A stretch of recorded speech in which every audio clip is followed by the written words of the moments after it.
Alright, welcome back to part 2 of Kirby's Dream Land. I can't imagine this is going to go for more than 2 parts. This is Bubbly Clouds, the 4th level, and the one in which I always die. It's true that this game is not hard, per se. Like, I mean, relatively speaking, it's quite easy, and it has to be, and you can tell because I can finish it. So it can't be that difficult. But this level did always give me troubles. I gotta say, one of the things that I've always found difficult about being a gamer is I love games. I play games every day when I can. Like, they are how I relax. I relax by, like, you know, some people will relax by putting the TV on. I often relax by putting music on. But another way I relax is playing games. It's an escape and it's fun. One of the problems I have is that I am terrible at it. I mean, relatively speaking, I am one of the worst gamers I know. My list of unfinished games is huge. So, I mean, you know, of course I decided to start a Let's Play channel. But what I think you're going to see on this channel is a down-to-earth experience of somebody getting a lot of game overs in some games. For example, I was actually today going to record Sonic for the Master System, but I was just doing so badly at it when I was practicing that I was like, okay, I might need to practice that a little more before I am willing to do it in public. So yes, I'm not a greatly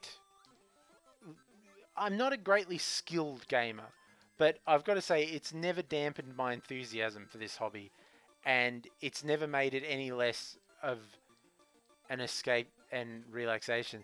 It does. It's always intrigued me about gaming is that, you know, it's a storytelling medium. In a lot of cases, obviously, this is not a story-based game. What was that? Okay, I know I said I sucked, but that was totally not my fault. But yeah, one of the things that's always intrigued me about gaming as a storytelling medium is that most other storytelling mediums, books or movies, do not require you to offer any skill. So in games where there's interesting stories, I will often get really disheartened by the fact that I may never know how they end, because I'm just no good at them. Okay, that's better. This is the leaf, the mint leaf power up again, which lets you shoot out limitless, fly continuously and shoot out limitless air pellets, which are Kirby's basic ammunition, and get out the door before it wears off. Okay, so this is Krakow. I think maybe meant to be pronounced Krakow, and this is the boss that always gives me trouble, both in this easier mid form and in its later, oh come on, its later final form. If I lose any lives in this playthrough, it's gonna be here, and possibly DeDeDe at the end. One thing I will say about Kirby that I don't like is the jumping control. Kirby can fly, and you would think this would give him, you know, a major advantage in a lot of cases, but his jump is irritating. Because you get so used to flying, his jump is irritatingly hard to control. It tends towards slow and floaty, obviously. Oop, here we go. Off to the stars. It tends towards, yeah, slow and floaty. Always good to go left there, because it lets you power through this bit. And harder to control than you'd like when you just want to jump and not fly. And you may think, if you can fly, why would you want to jump? It's because the flight is slow and leaves you very vulnerable. Especially in boss battles, because so once you're flying, you are committed. You cannot do anything else until you spit out the air pellet, and then you fall a little. So it's very imprecise, and that's probably the biggest case of artificial difficulty in the game. This is a game that likes its set pieces for its power-ups.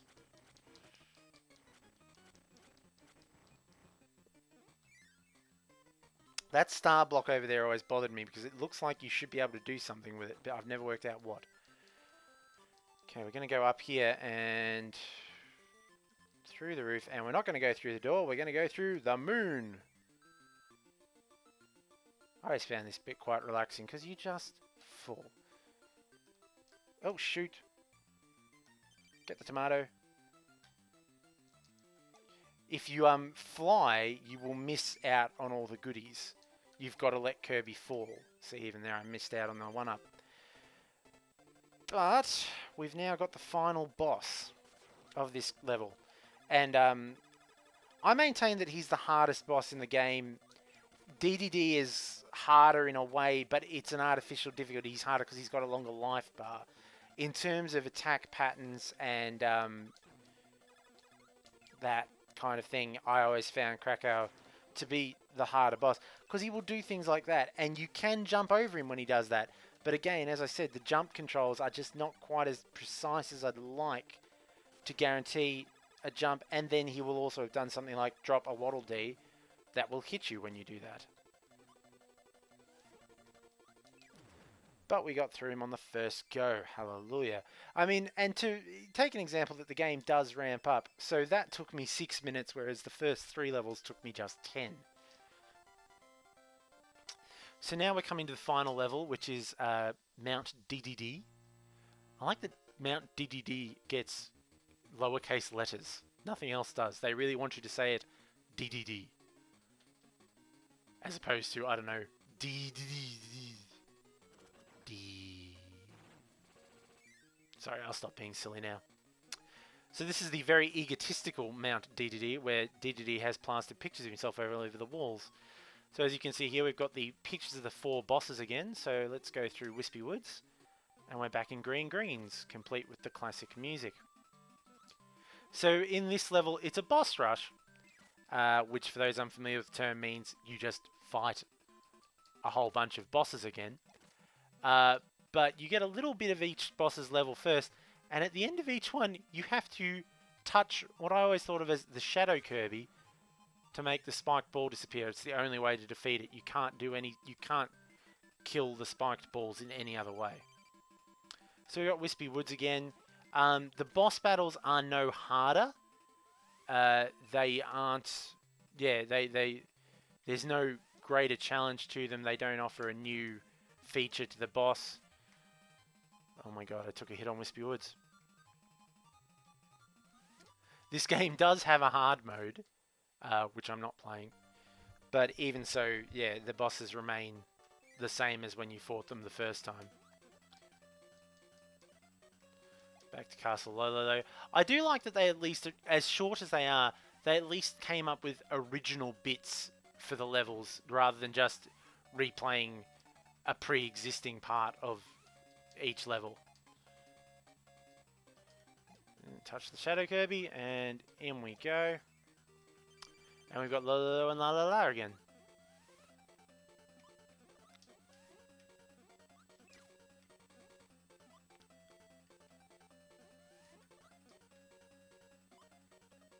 Uh-oh.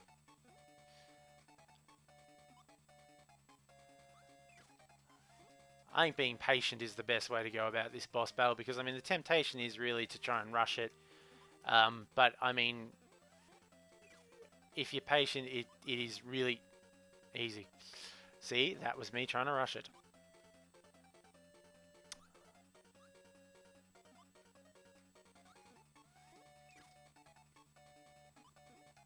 You can't suck up the mid-bosses, and you can't use air pellets on the final bosses. I don't believe you can use them on the mid-bosses either. Alright, back to Floater Islands. And the groovy music. Head down and uses even both halves of the level's attractions. So, through the spikes.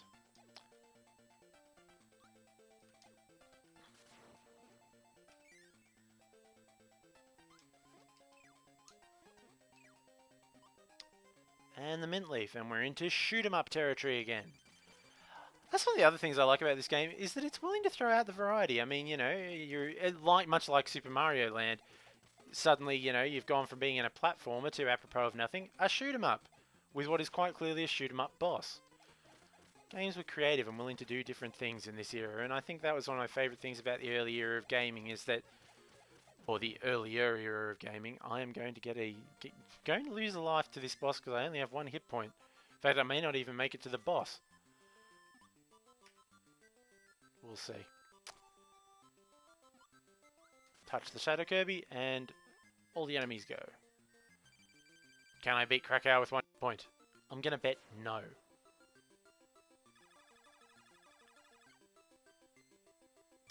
Another game with boss rushes that I also quite like, and another Game Boy game that I want to look at on this channel, is Mega Man for the Game Boy. I first played Mega Man for the Game Boy... I told you that was going to happen.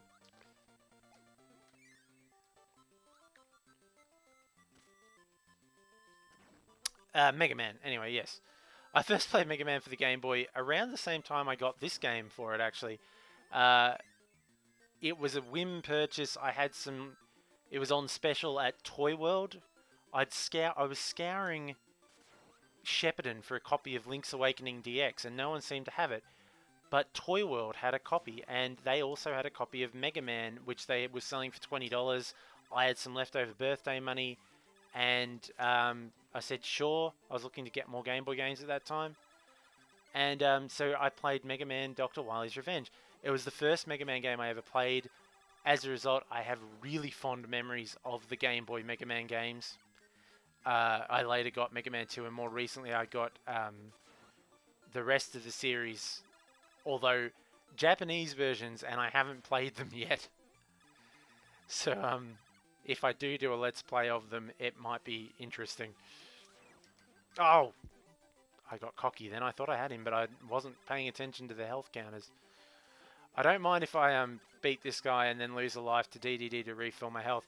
That is the one problem with DeDeDe's level, is that there is no health in it. And so... But at least the bosses don't regenerate when you lose a life. So DeDeDe provides projectiles only when he attacks.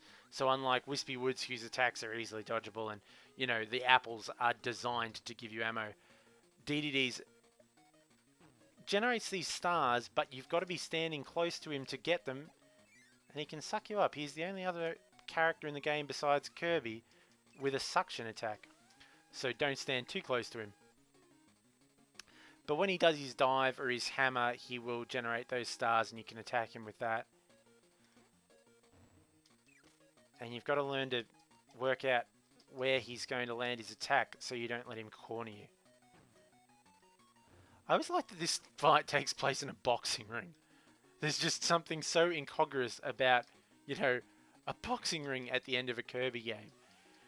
A much more detailed version of this fight was done in Kirby Superstar, which is a game I haven't talked about yet, but it's a Super Nintendo game, and in Australia it's known as Kirby's Fun Pack.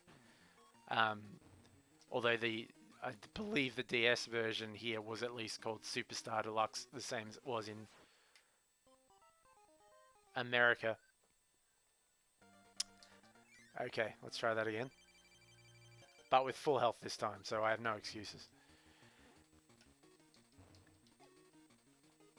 But yeah, I'll just talk briefly about that. Kirby's Fun Pack, as I always knew it growing up, but as I now know is more correctly titled Kirby Superstar.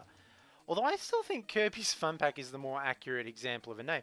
So it's a compilation. It's like 8 games in one, and one of the games is a 16-bit port of this game, Kirby's Dream Land. But it's badly broken because you can copy abilities in it, which is something that Kirby first got in Kirby's Adventure. You can copy abilities in it, and so you don't even need to wait for people to drop ammo. You can hit them with a sword, or you can hit them with... So a big part of what made this game challenging at all was completely removed from that version. That said, it's absolutely beautiful to look at. It's even, as you would expect for a 16-bit update, it's even better looking than this game.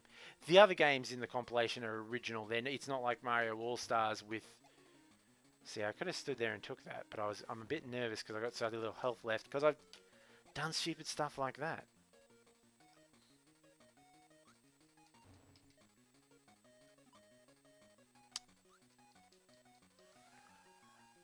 My excuse is I'm still getting used to this whole talking at the same time as I play thing. That's my story, and I'm sticking to it.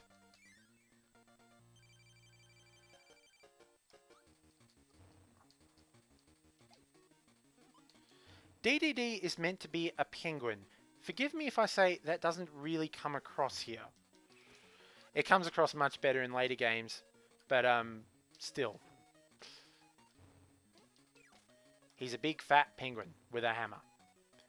The hammer actually makes him an incredibly useful character to play as in Kirby, Kirby Adventure Wii or Kirby's Return to Dreamland, depending on what territory you're in. Other Kirby games that I've always really liked, I love Nightmare in Dreamland, which is actually a Game Boy Advance remake of the NES game Kirby's Adventure. And if you haven't played that, I highly recommend it. It's on the Wii U Virtual Console.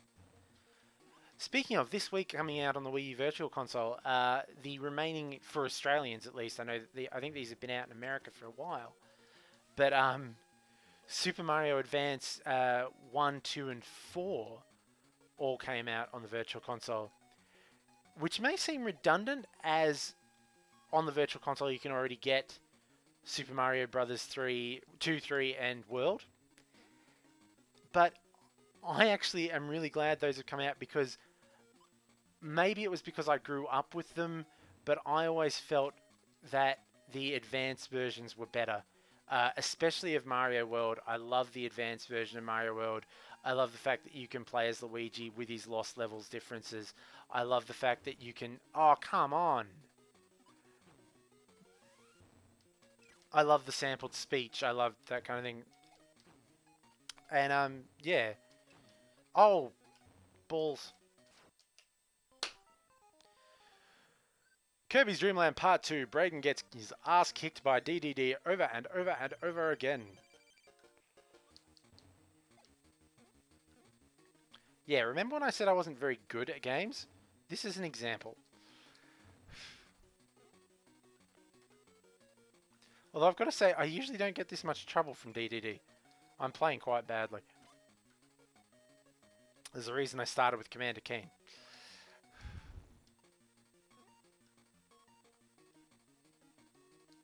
So yes, Virtual Console release, Mario Advance. Really recommend those games, especially if you haven't yet bought the Mario games on Virtual Console. I mean, if you have, it's a little redundant. But if you haven't, they're definitely, in my opinion, the way to get them. The odd thing is, the one game in the Mario Advance series that is inferior to its original version, Yoshi's Island, is the only one that hasn't been released in its original form on the Virtual Console. It's really odd that Nintendo, for some reason, will not release the Super Nintendo version of Yoshi's Island. As far as I know, it was never released on the original Wii Virtual Console either. In other Virtual Console news, I know the new Nintendo 3DS is now getting Super Nintendo games. Maybe it'll come out on there. I found it intriguing that Earthbound was the one they felt needed to come out first for that. I think that shows what a cult classic that game has become. But, highly recommended if you've got a new Nintendo 3DS. I personally don't. I just couldn't, I looked at it when it came out, and I just couldn't justify it.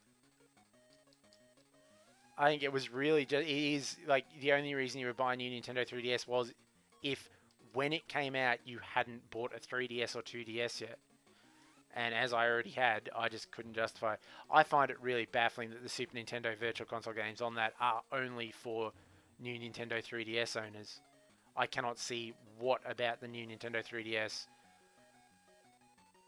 you need to emulate the Super Nintendo, when you consider we already know that the 3DS can emulate the Game Boy Advance.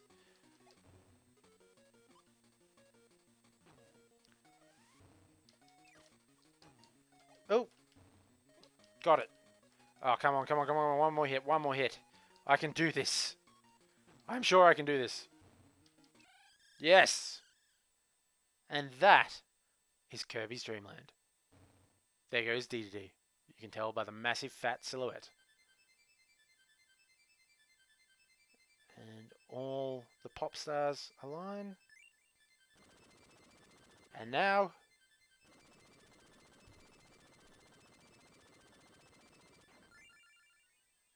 you know, at some points in the game, this would have been a useful ability. Kirby airdrops the food.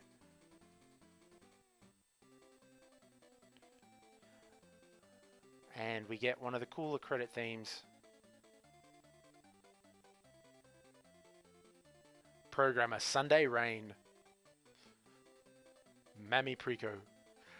You look at like so many credit names in old video games, and you sit there going, like, I mean, some of them are so clearly jokes. The Castlevania series are famous for it, but some of them you just sit there going, okay, really though?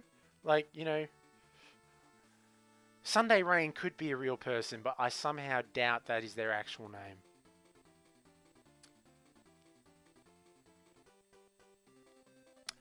So is Kirby airdropping food to the concerned citizens, or is he just making off with his own castle? I will leave that to you, the viewers, to decide. Thank you for playing. Thank you for watching. There we go. I like that the stars catch the castle, but not Kirby. But that's okay, because he lands on a soapbox and proceeds to give a speech about how wonderful he is before saying bye-bye.